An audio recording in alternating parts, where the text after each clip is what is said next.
నమస్కారం గురుగారు. నమస్కారం. గురుగారు, కుంభరాశి వారికి వచ్చేసి అక్టోబర్ మాసంలోని వారి యొక్క గ్రహస్థితి ఏ విధంగా ఉంది, అలాగే వారి గ్రహస్థితి ప్రకారం వారికి ఆ మాసంలోని ఎటువంటి ఫలితాలు రాబోతున్నాయి అంటారు? ఓం శ్రీ గురుభ్యో నమః. కుంభరాశి వాళ్ళకి అక్టోబర్ నెలలో గ్రహస్థితి ఏ విధంగా ఉంది అని పరిశీలన చేసే ముందు గ్రహాలు ఏ రాశుల యందు ఉన్నాయో ఒకసారి తెలుసుకుందాం. ముఖ్యంగా వృషభంలో గురువు యొక్క సంచారం, మీనంలో రాహు, కుంభంలో శని, కర్కాటకంలో కుజుడు, కన్యలో కేతు, తులలో బుధుడు, కన్యా తులారాశుల్లో రవి యొక్క సంచారం, తులా వృశ్చిక రాశుల్లో శుక్రుడు యొక్క సంచారం. ఇది అక్టోబర్ మాసంలో గ్రహస్థితి. ముఖ్యంగా కుంభరాశి వాళ్ళ యొక్క ఫలితాన్ని మనం చూసుకునేటట్లయితే 6వ స్థానంలో కుజుడు యొక్క ప్రభావం ఉంది. 6వ స్థానంలో కుజుడు ఉండటం వల్ల భూ సంబంధమైన విషయాలు అనుకూలంగా ఉండటం, భూమి తగాదాలు తగ్గిపోవటం, అన్నదమ్ముల మధ్యలో అనుబంధ బాంధవ్యం బాగా పెరగటం, పిత్రార్జితమైన ఆస్తులు వీళ్లకు రావటం, అంటే ఏదైతే ఆస్తులు ఉంటాయో అలాంటివన్నీ కూడా వీళ్ళ దగ్గరికి రావటం, కోర్టు సమస్యల పరిష్కారం కావటం, వివాదాలు గొడవలు ఇవన్నీ కూడా సద్దుమణుగు అవుతాయి, అంటే సర్దుబాటు కావటం. ఈ సర్దుబాటు కావటమే కాకుండా రకరకాల ఉద్యోగస్తులందరికీ కూడా ఆరోగ్యపరంగా కుదుట పడటం జరుగుతుంది. అంటే ఆరోగ్యం అనేది మెరుగవుతుంటుంది. కొన్ని శాఖల యందు ప్రమోషన్లు వస్తుంటాయి.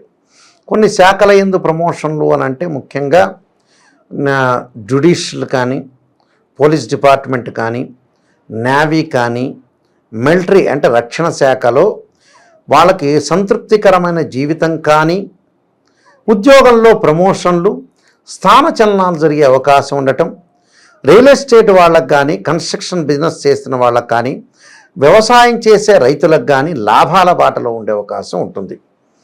అంటే వీళ్ళందరికీ కూడా రుణాలు లభించటము, అలానే లాభాలు కలగటము, అన్ని కెమికల్ ల్యాబొరేటరీస్ కానీ డయాగ్నోసిస్ వాళ్ళకు కూడా అధికమైన లాభాలు, అలానే కుజుడి యొక్క ప్రభావం వల్ల ప్రయాణాల్లో మంచి వ్యక్తుల యొక్క పరిచయాలు, అలానే ప్రయాణాలు చేయటం, వాహనాలు కొనుగోలు చేసే అవకాశాలు ఎక్కువగా ఉంటాయి. కోర్టు సమస్యలు కూడా వీళ్ళకి పరిష్కారం జరిగి గ్రామీణ కోర్టుల్లో కూడా విజయం సాధించటం, సిటీ సివిల్ కోర్టులో కూడా విజయం సాధించటం, అలానే భూమి గృహములు కొనటం, అంటే వృత్తిరీత్యా కూడా వీళ్ళ దగ్గర డబ్బులు ఖర్చు అయిపోయి, అంటే డబ్బులు కన్వర్ట్ అయిపోయి ఆస్తులు కొనుగోలు చేసే అవకాశాలు ఎక్కువ ఉంటాయి. అంటే ఆదాయం బాగా పెరుగుతుంది, కానీ ఆదాయం పెరుగుతుంది, డబ్బు అనేది కనపడదు వీళ్ళకి. డబ్బు కనపడకుండా ఏమవుతుందంటే అది ఎసెట్స్ రూపంలో మారుతూ ఉంటుంది.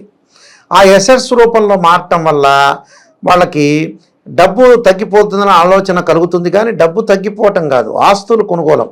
అంటే చెర డబ్బు అంటారు. అంటే చరాస్తులు పోయి స్థిరాస్తులు వస్తున్నాయి అని అర్థం. అంటే ఆ స్థిరాస్తులు అనేవి ఎప్పటికైనా లాభం కలుగుతుందని అర్థం కుంభరాశి వాళ్ళకి. దాంతోపాటు వీళ్ళకి శుక్రగ్రహ ప్రభావం ఒకటి ఉంది. శుక్రుడు వచ్చేటప్పటికల్లా నవమ దశమ స్థానాల్లో ఉంటాడు. అంటే 1, 2, 4, 5, 8, 9, 11 స్థానాలు శుక్రుడు మంచివాడు. వివాహాది శుభ కార్యక్రమాల్లో, లగ్జరీ వాహనాల్లో తిరగటం, వాహనాలు కొనుగోలు చేసే అవకాశాలు ఎక్కువగా ఉండటం, ప్రతి పనిలో కూడా విజయం సాధించటం, విజయ అవకాశాలు ఎక్కువగా మెండుగా ఉంటాయి వీళ్ళకి. వివాహాది శుభ కార్యక్రమాల్లో పాల్గొనటం ఒకటి, కోప ఉద్రిక్తులు బాగా పెరగటం ఒకటి, బంగారు ఆభరణాలు వస్తువు కొనుగోలు చేయటం, ధనప్రాప్తి, వస్త్రలాభం, ఎంతటి పనైనా కూడా ధైర్య సాహసాలతో విజయాన్ని పొందడం జరుగుతుంది. అన్నదమ్ముల మధ్యలో కూడా అనుకూలత బాగా పెరిగి దూర ప్రాంత ప్రయాణాలు అనుకూలంగా లాభిస్తాయి. నూతన వస్తువులు కూడా కొనుగోలు చేయటం, గొప్పవారి వల్ల సహాయం, లాభాలు కలుగుతుంటాయి. కానీ ఇక రవి వల్ల కొంత అనుకూలంగా ఉండదు వీళ్ళకి. రవి వల్ల ఎలా ఉంటుందనంటే, ఏదైతే రవి 9వ స్థానంలో 10వ స్థానంలో ఉంటాడు, గర్భ సంబంధమైన వ్యాధులు, అపరిచితుల ద్వారా నమ్మి మోసపోవటం, మిత్రులు బంధువుల రీత్యా కొంత భంగపాటు, ధన విషయంలో ఏదో రీతిగా అనవసరంగా తగినట్లుగా చేతికి అందకపోవటం. అంటే ఈరోజు నాకు అవసరం ఉంటుంది, అవసరం రీత్యా కూడా నేను అందుబాటులో చేసుకోకపోవటం, డబ్బును కరెక్ట్గా యూటిలైజ్ చేసుకోలేక కొన్ని భూములు కొనుగోలు చేసేటప్పుడు ఉన్నదానికంటే కొద్దిగా ఎక్కువ పెడతారు డబ్బులు. దాని విషయంలో కొద్దిగా నష్టం అనిపిస్తుంటుంది. అలాంటి నష్టాన్ని భర్తీ చేసుకొని ముందుకు వెళ్ళాలి. అది ఏమిటి, వీళ్ళకి రవి కొన్ని గ్రహాల వల్ల అలా జరుగుతూ ఉంటుంది. అందువల్ల అలాంటి విషయాల్లో కొద్దిగా శ్రద్ధ పెట్టాలి. శ్రద్ధ పెడితే మంచిది. దాని తర్వాత బుధుడి యొక్క ప్రభావం అనేది బాగుంటుంది. బుధుడి యొక్క ప్రభావం వల్ల నూతన వ్యాపారాలు ప్రారంభం చేయకూడదు.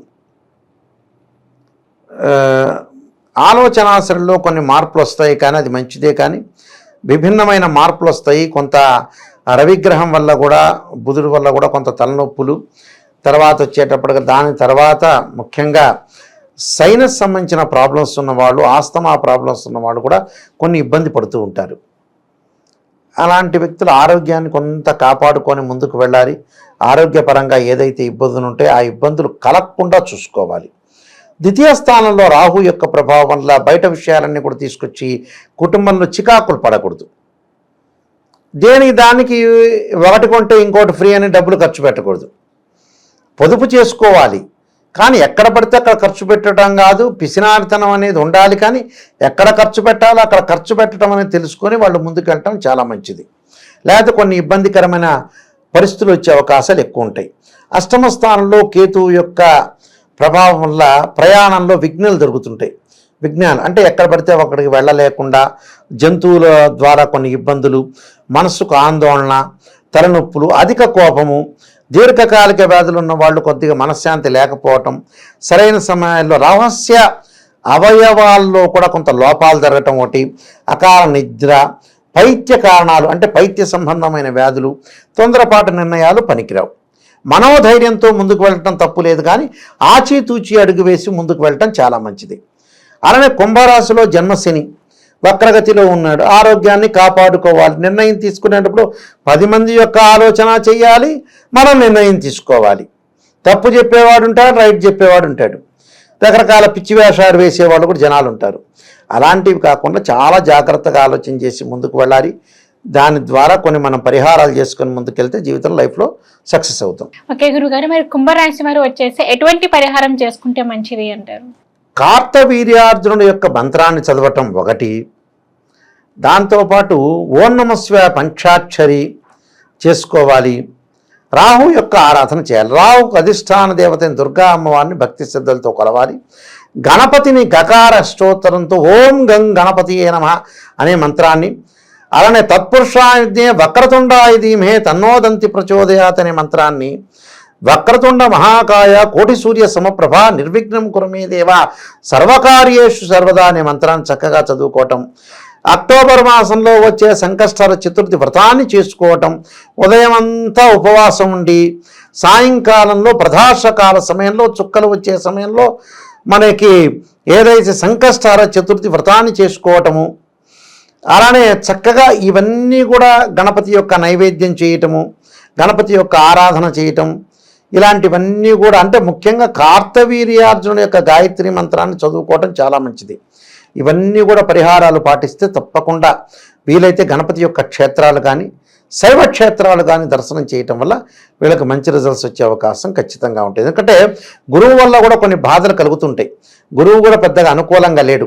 దానికి దత్తాత్రేయ స్వామి యొక్క పాలనం కానీ, గానగాపూర్ లాంటి క్షేత్ర దర్శనం కానీ చేయటం అనేది కరెక్ట్గా జాతకాన్ని చూపించుకొని ఫలితాన్ని నిర్ణయం చేసుకోవడం చాలా మంచిది. ఓకే గురువు గారు, కుంభరాశి వారికి వచ్చేసి అక్టోబర్ మాసంలోనే ఎటువంటి ఫలితాలు రాబోతున్నాయో తెలియజేశారు. ధన్యవాదాలు. నమస్కారం.